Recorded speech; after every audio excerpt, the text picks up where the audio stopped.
Queridos irmãos, irmãs, amigos e amigas.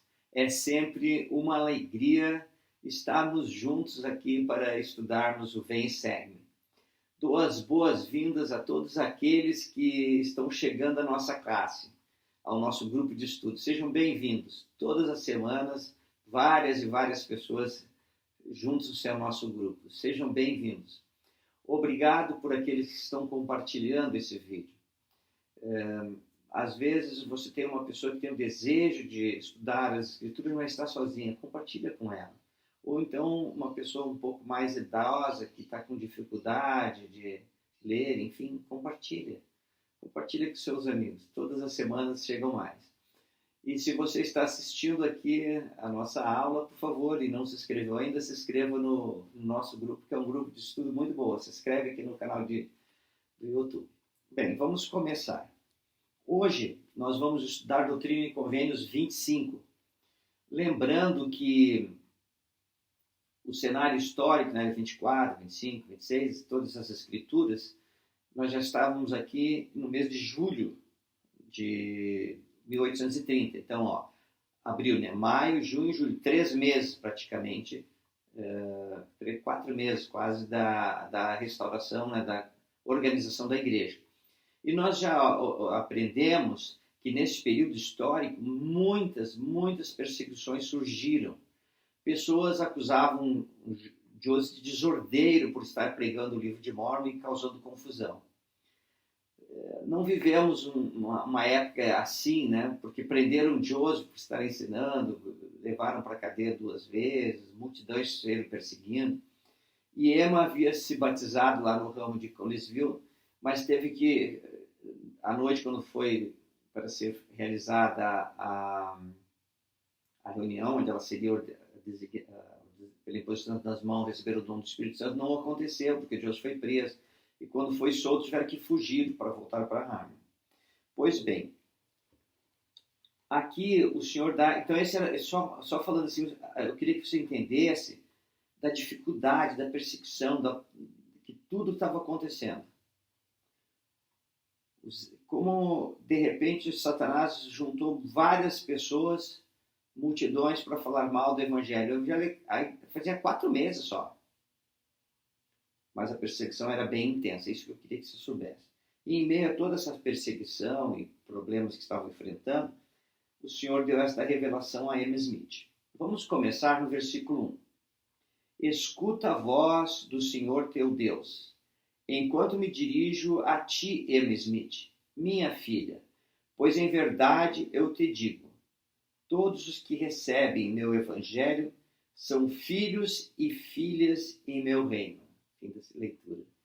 Que coisa fantástica, né? Imagina uma revelação dos céus recebida para Emma, né?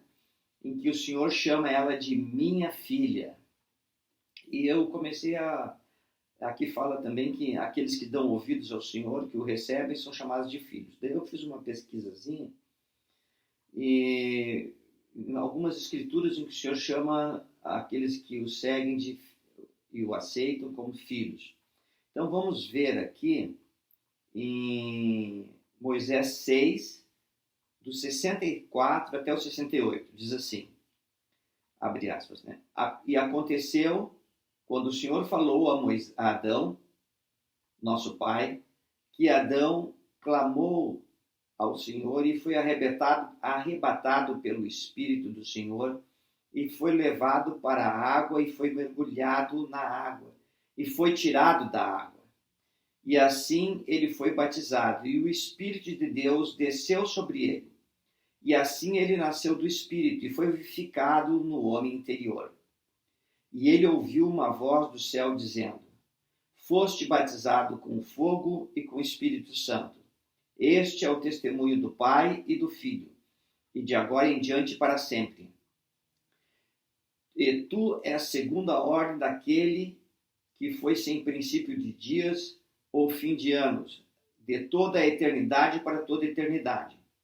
Eis que tu és um em mim, um filho de Deus, e assim possam todos tornar-se meus filhos. Amém. Fim da leitura. Que coisa fantástica. Então Adão nossos primeiros pais, após serem expulsos do Jardim do Éden, o Senhor, e ter invocado o Senhor, diz que ele oferecia sacrifícios ao Senhor, e um anjo apareceu e perguntou a ele por que ele fazia isso. Ele disse assim: não sei, é certo que o Senhor mandou, e continuou com fé. Olha que princípio, irmãos. Às vezes nós não entendemos, mas dá um passinho de cada vez, vai um passo de cada vez. E aí o Espírito arrebatou, e ele foi batizado, recebeu o Espírito Santo. E daí ele fala assim, depois de ser batizado: tu és um em mim. Coisa fantástica, né? Você já imaginou que você é uma pessoa tão especial que recebeu o batismo de água e de fogo, e então você se tornou um com Deus? Eu sei que às vezes cometemos erros e talvez até possamos pecar, mas podemos voltar o coração para o Senhor, nos arrepender, né?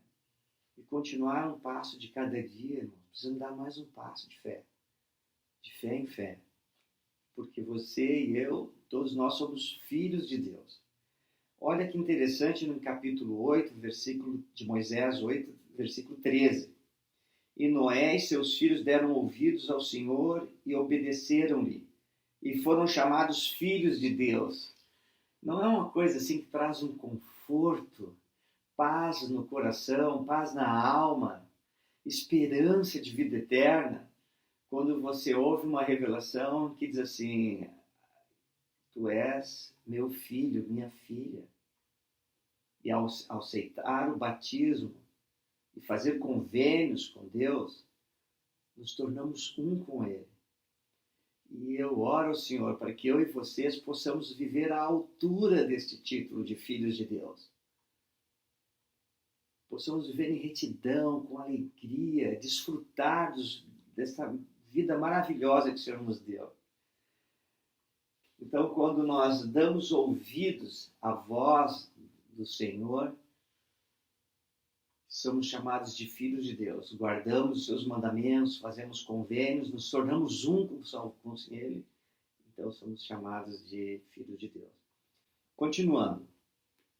Mas se você lembra que fez convênios com Deus, é um filho, uma filha especial de nosso Pai Celestial e Jesus Cristo, que nos ama muito. O versículo 2 diz assim, dou-te uma revelação com respeito à minha vontade, e se fores fiel e andares nos caminhos da virtude perante mim, preservar-te-ei a vida, e receberás uma herança em Sião. Lembra o contexto? Muitas perseguições. Eu fico imaginando quanto nervosismo, quanta aflição, quantos pesares Ema passou durante sua vida. E em meio a tudo isso, o Senhor diz: não, continua firme que eu vou te preservar a vida. No versículo 3, olha que lindo isso. Eis que teus pecados te são perdoados, e és uma mulher eleita, a quem chamei. Ela é chamada de mulher eleita. O que significa isso? José explicou mais tarde, quando Emma foi chamada para servir como presidente da Sociedade Socorro, que a mulher eleita, que ela tinha sido escolhida para servir ao Senhor em determinada designação. Nos primórdios da igreja, quando uma irmã era chamada por um determinado cargo na igreja para servir, era chamada, eles comentavam que ela era uma mulher eleita. E você que já teve algum tipo de designação na igreja para presidir, primária, moças, participar da presidência, tantos outros chamados, e você se sentiu assim, como uma mulher eleita? Muito bem. Apenas para explicar o significado da mulher eleita, tá bom? Versículo 5. Aqui o Senhor vai falar os deveres de Ema. E eu vou dar mais ênfase nisso, mas depois vou falar deveres dos homens, tá bom, irmãs? Fiquem calmos.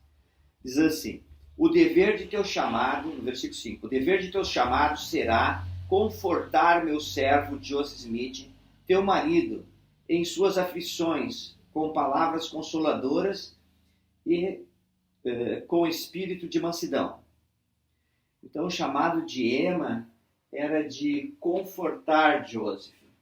bonita, né?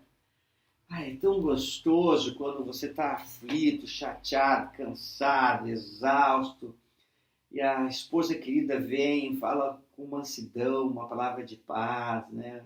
Te dá incentivo. Eu tenho percebido na minha vida de casado, né? Eu e minha esposa, nós estamos casados há 42 anos. Estamos começando a vida, né? Mas às vezes eu posso estar um pouco mais deprimido. E eu vejo como minha esposa me ajuda, me incentiva, me conforta. Mas às vezes eu vejo que ela está um pouco assim, mais para baixo, mais cansada. E aí eu vou lá e incentivo. Eu sempre estou procurando fazer com que ela possa realizar coisas, se sentir feliz. Eu aprendi ao longo dos anos, né, sobre amor maduro. Eu falo assim, amor maduro. Quando as pessoas se casam, é assim, minha casa. Passa um tempo, começa a dizer, nossa casa. Mas quando o amor começa a se tornar maduro, você procura fazer a felicidade da tua esposa querida. Porque daí se sabe, se ela estiver feliz, eu estou feliz. É amor maduro, né? Vamos lá. Mas eu gostaria de continuar, né, no papel da mulher de confortar o marido, em Efésios 5, do 22 até o 28. Diz assim, vós, mulheres, sujeitai-vos a vosso próprio marido, como ao Senhor. Porque o marido é a cabeça da mulher, como também Cristo a cabeça da igreja, e ele é o salvador do corpo. De sorte que assim, como a igreja está sujeita a Cristo, assim também as mulheres estejam em tudo sujeitas a seu próprio marido. Deixa fim da leitura aqui no versículo 24. Mas eu queria fazer um comentário assim, sujeita, o que as escrituras estão falando aqui? Na verdade, o que está dizendo assim? Está ensinando que o marido preside. Não é nada de grosseria, de ditadura, de opressão, não. Isso não faz parte do evangelho. Não faz parte de um casamento. O marido, ele preside. Vou dar um exemplo para vocês do que significa isso. Por exemplo, a primeira presidência, o Quórum dos 12, quando dão instruções para todos nós, né? Nenhuma decisão da primeira presidência do Quórum dos 12, ela é tomada sem que seja unânime. Todos estão de acordo. Até que o Senhor manifeste a todos eles que aquela é a vontade do Senhor. Daí eles tomam a decisão. Às vezes demora muito tempo, até anos, para que possa alguma decisão ser tomada. Deixa eu dar outro exemplo. Eu tive o privilégio, vou usar outro termo, eu tive a honra de servir como presidente de estaca, lá em Londrina, no Paraná. E no período em que eu servi, eu tive excelentes conselheiros. E eu ficava em casa, meditando, ponderando sobre como fazer para que a nossa estaca pudesse crescer, e tinha algumas ideias do que deveria fazer, orava, buscava o Senhor. Então eu ia para as nossas reuniões de presidência cheio de entusiasmo. Hoje nós vamos fazer, eu sou gaúcho, né? Hoje nós vamos fazer coisas maravilhosas. E daí, quando chegava lá, eu pedia aos conselheiros, os secretários que falassem o que eles achavam sobre determinado assunto. E eu percebi que daí aquele meu pensamento ele começava a mudar e começava a ter uma forma melhor. E todas as nossas decisões só foram tomadas quando estávamos em perfeita harmonia. Sempre foi assim na presidência da estaca. Então, voltando agora para o casamento. O marido, ele preside o lar. Mas isso tem que ser de comum acordo com a esposa. Então, olha que maravilhoso. Só tomar uma decisão quando ambos estiverem de acordo. Não é maravilhoso? Não tem nada de opressão, não existe isso na igreja. E nem no evangelho, tá bom? E nem na vida de um casal que vive o evangelho. Mas daí, fala assim no versículo 25. Vós, maridos, amai a vossa própria mulher. Eu vou começar de novo. Vós, maridos, amai a vossa própria mulher, como também Cristo amou a igreja, e a si mesmo se entregou por ela, para a santificar, purificando-a com a lavagem da água pela palavra, para apresentar a si mesmo igreja gloriosa, como não tivesse mácula, sem ruga, nem coisa semelhante, mas que fosse santa e irrepreensível. Assim devem os maridos amar a sua própria mulher, como a seu próprio corpo.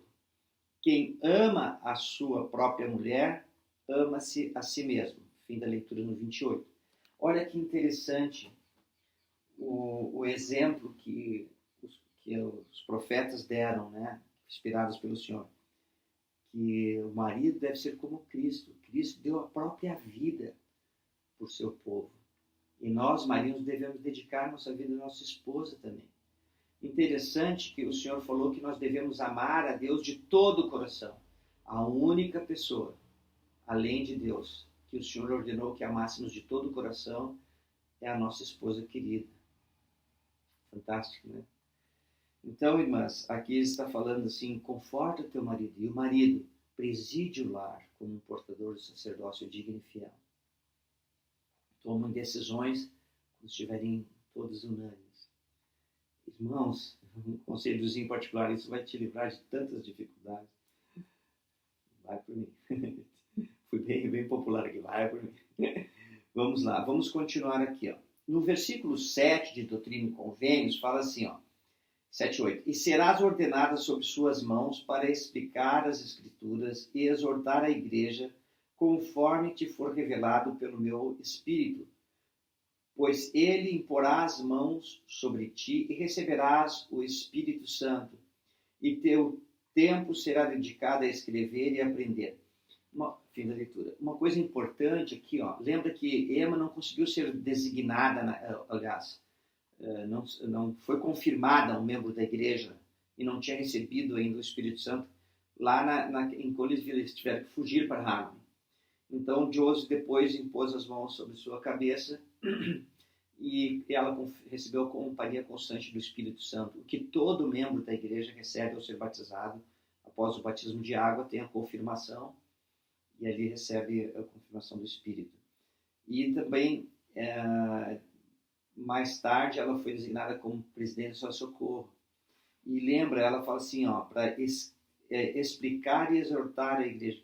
Irmãos, naquela época o papel da mulher não era tão destacado assim como é hoje. Mas aquilo era um movimento de vanguarda no mundo todo. Percebe? E as mulheres, então, assumindo posições de liderança na igreja, ensinando. E certamente o mundo é melhor devido a vocês, irmãs queridas. Daí no versículo 11 e 12 fala assim: e também te será concedido fazer uma seleção de hinos sacros para serem usados em minha igreja conforme te for dado, o que me é agradável, porque minha alma se deleita com o canto do coração. Sim, o canto dos justos é uma prece a mim e será respondido com uma bênção sobre sua cabeça. Bom, fim da leitura. Ema, então, ela recebeu essa designação de compor um inário e ela fez vários trabalhos nisso, vários foram impressos e começou, então, a termos essas músicas maravilhosas que nós temos hoje na igreja. E domingo passado, né, eu tive a oportunidade de ir na nossa aula, tendo reuniões presenciais, um grupo pequeno, irmãos, que se reúne, né, cerca de 50 pessoas, os demais assistem em casa, através da internet, mas eu tive a oportunidade de cantar os hinos junto com os irmãos e irmãs. E eu estava pensando assim, uma das coisas que eu mais tenho sentido falta nessas reuniões que nós não podemos estar em muitas partes do país, é que nós podíamos cantar juntos e adorar juntos. Isso é tão gostoso. Continuando aqui, no 14, no 13 ou melhor, diz assim: portanto, rejubila-te e alegra-te e apega-te aos convênios que fizeste. Fim da leitura. Irmãos, irmãs, irmãos queridos, irmãs queridas, quando nos batizamos, nós fizemos convênios com Deus, de ser testemunhas de Deus. Renovamos esse convênio todos os domingos, ao participar do sacramento, e mostramos ao Senhor o desejo de tomar sobre nós o nome de Cristo. que possamos nos apegar aos nossos convênios e dar um passo de cada vez. Aquele não peço luz a fim de longe ver, né? Mas a cada passo dar, né? Nós vivemos numa época de muitas aflições devido a essa pandemia. Emocionalmente, muitas pessoas estão muito abatidas, seriamente abatidas. E então começam a duvidar de tudo. Lembra do presidente Uchtdorf? Não duvide de tuas dúvidas, não duvide de tua fé. Irmãos e irmãs, que possamos nos apegar aos convênios que fizemos. Se você está se sentindo mais fragilizado hoje, se apega aos testemunhos anteriores que você já teve e dá um passo de cada vez. No 14 diz assim: continua em espírito de mansidão, acautela-te contra o orgulho, que tua alma se deleite em teu marido e na glória que sobre ele virá. 15. Guarda meus mandamentos e continue continuamente, e receberás uma coroa de retidão. Muito bonito, né? Fantástico. E no 16, em verdade, eu te digo, que esta é minha voz para todos. Os conselhos de Ema recebeu são para todos nós. Claro que alguns conselhos específicos ali não está se referindo a isso, mas está se referindo, específico de montar um inário, mas ele está se referindo a guarda os mandamentos, te apega a teus convênios, tu és um filho de Deus, uma filha de Deus. E assim encerra-se o 25. No versículo, no próxima sessão, é a sessão 26. É uma revelação que foi dada a Joseph, Oliver Cowdery e John Winter.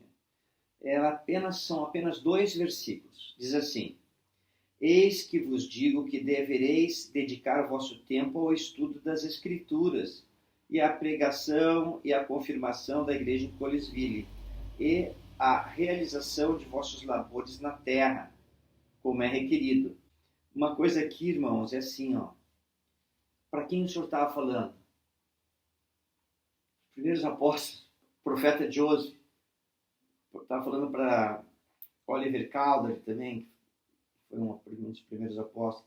Irmãos, olha só, dedica tempo às Escrituras.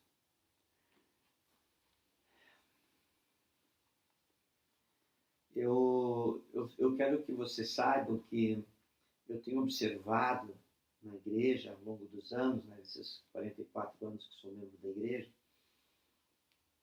eu tenho observado que muitas pessoas nunca leram de capa a capa o livro de Mormon, nunca passaram pela experiência de se ajoelhar ao lado da cama e orar, perguntando se Deus vive, se Jesus é o Salvador, perguntando se o livro de Mormon é verdadeiro, se temos profetas na terra. Muitas pessoas nunca fizeram isso por tempo suficiente. O livro de Mormon é um livro tão sagrado, é a Escritura, irmãos. Deixo o convite e desafio para que possamos todos os anos, pelo menos uma vez a cada ano, ler o livro de Mormon. E se você fizer isso, olha, eu já tenho 44 anos que eu sou membro da igreja. Quero que saibam que eu já li mais de 44 vezes, bem mais. Porque todo ano, pelo menos, eu lia 1 ou 2 vezes. Procure ler também a Bíblia, a Doutrina e Convênios, as Escrituras, irmãos, se familiarizar com o nosso Pai Celestial. Porque se você não fizer isso, qualquer ventinho de doutrina vai te afastar dos convênios que fizeste com Deus. Vai te afastar de ser um com Deus.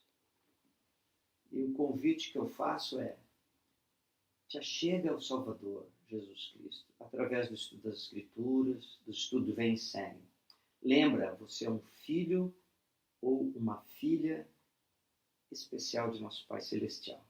E esta é a aula que eu gostaria de compartilhar com você hoje. Deixa o desafio aí, estuda mais as Escrituras, busca o Senhor e tudo vai dar certo. Deixa um comentáriozinho aqui Como é que você se sente como um filho ou uma filha especial de Deus? Coloca a sua ala onde você é e compartilha aqui nos comentários. Tchau, irmãos. Tenham uma ótima, irmãs. Tchau, irmãos e irmãs. Tenham uma ótima semana. Tchauzão. Continua firme.